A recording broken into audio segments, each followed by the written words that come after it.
Sejumlah warga yang mengisi waktu libur lebaran mereka di Trans 7 Mall tiba-tiba menjadi panik. Sejumlah pengunjung terjebak di dalam gedung saat api tiba-tiba berkobar di dalam mal di Jalan Metro Tanjung Bunga, Kota Makassar. Beruntung sejumlah pengunjung berhasil dievakuasi oleh tim gabungan. Salah satu korban kebakaran merupakan anak berusia 5 tahun yang sedang mengisi libur lebaran bersama 5 keluarganya. Para korban ini pun langsung dibawa ke rumah sakit terdekat untuk mendapatkan perawatan khusus lantaran mengalami sesak nafas akibat menghirup asap. Kebakaran ini terjadi saat pengunjung sedang ramai-ramainya mengisi libur lebaran mereka di mal.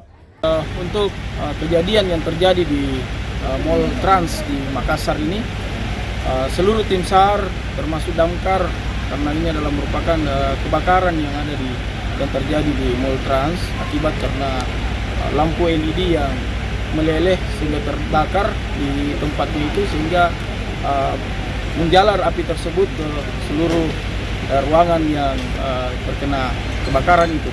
Dan untuk saat ini seluruh korban telah dievakuasi ke rumah sakit. Ada 2 rumah sakit yang dievakuasi untuk itu, sehingga untuk data belum kami bisa mendata semaksimal mungkin. Hanya untuk prediksi kami, untuk pemantauan kami dari tim SAR, seluruh korban telah dievakuasi.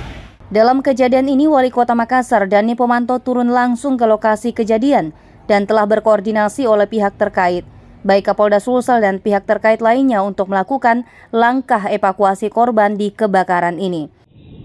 Ya, jadi saya kira semua bersabar dulu, proses masih berlangsung, doakan semua bisa berlangsung dengan baik, doakan tidak ada korban, doakan semua bisa berjalan lancar. Mohon kesabarannya, Pak Kapolda bersama kita semua, Pak Kapolrestabes, Pak Dandim, semua unsur pemerintah kota, semua lengkap di sini. Mulai unsur penyelamatan, pemenang kebakaran, kesehatan, kita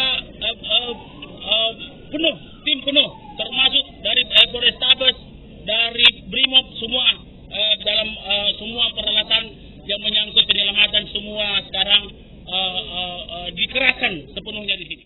Para korban telah dilarikan ke rumah sakit terdekat yang mengalami sesak nafas akibat menghirup asap saat kebakaran terjadi. Ilham Syam, Fajar TV dan Fajar Radio melaporkan.